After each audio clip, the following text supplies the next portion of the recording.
of Teenage Mutant Ninja Turtles, of all those words, like the teenage part was always kind of like the most underexplored part in my head, and kind of the most interesting in a lot of ways. I think a lot of my career has been like intrinsically tied to kind of like the high school teenage genre.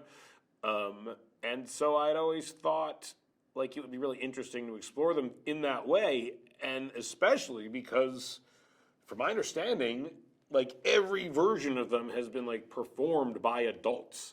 And I don't think they've ever had teenagers actually voicing the Ninja Turtles. And to me, yeah, again, as someone who like on Freaks and Geeks, that was always like such a thing that they were trying to like instill, is like I was 16 and I was playing a 16-year-old, and it was super bad. We tried to cast kids who were like actually like 17 and 18 and like around the age. And so to me, like it was always so fundamental to making a thing about teenagers was to cast actual teenagers if you could.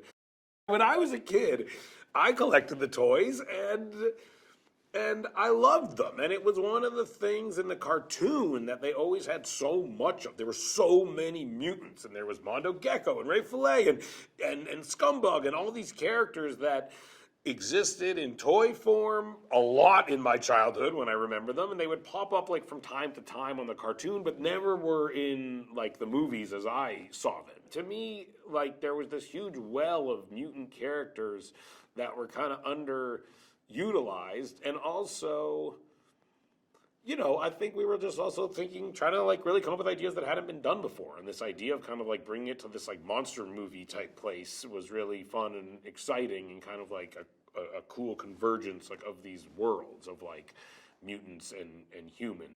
Jeff's been amazing, and I've now been working very closely with him for like 4 years or something like that, I think. A very long time. 3 years, maybe 3.5 years.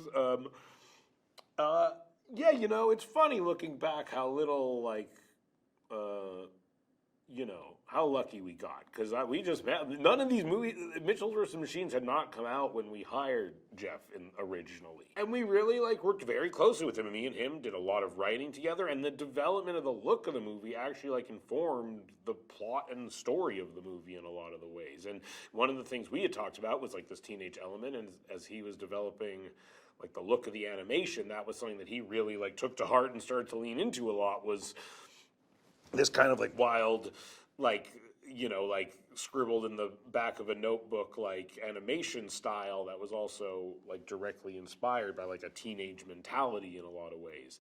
We started to see that stuff come to life, and it was so cool and original and exciting that and we were writing the movie at the same time, and honestly, like where my head started to go was just like, what do I want to see happen in this animation style? Like, and that was part of also the reasoning for adding even more mutants and more monsters, is like the designs were just so cool and fun.